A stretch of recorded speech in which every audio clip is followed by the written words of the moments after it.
естімеген елде көп, Меккеге апарамын деп сан соқтырған компаниялар да пайда болды. Құдайдан ешкім қорықпайтын болды ғой. Меккеге бару модаға айналды. Қазір екінің бірі кімнің ақшасы бар, сол ата-анасын Меккеге қарай сүйрейді. Ол дайын ба, дайын емес па? Даже құрдастарына подаркаға беріп жатыр ғой сол сыйлықты ше. Меккеге бару үшін ата-бабамыз 3 жылдап дайындалған. Жақын жұртының бәрінен кешірім сұраған. Ол жақта оқитын дұғаларының барлығын жаттаған. Аттандым деп аттанған. Оны кәдімгідей аттандырған. Ол аяғы тілім болып, сол жерге еңбегіменен прям терін төгіп барып жеткен ғой.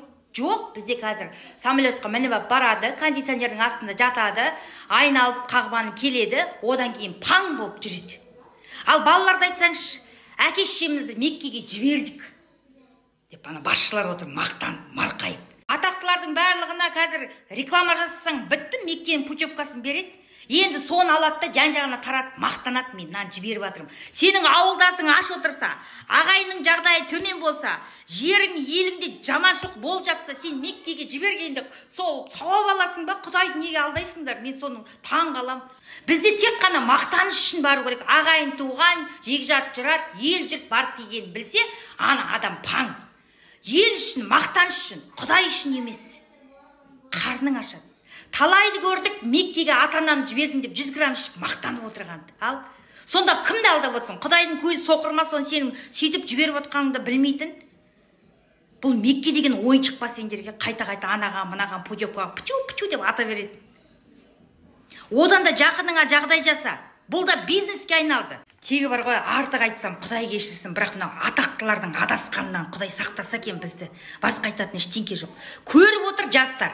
Санасы төмені бар, жоғарысы бар, деңгейінің төмені бар. Осы атақтыларды көріп отыр. Сол атақтылардың адасқанынан, алжығанынан Құдай бізді сақтаса екен.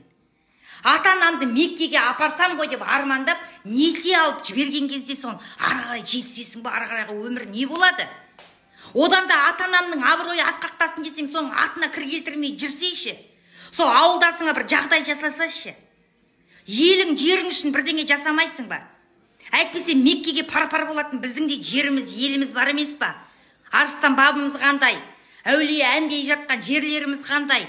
Өз елің саяхаттап бітемей жатып, шетелді байтып біттіңдер ғой тегі. Құдай кешірсін енді.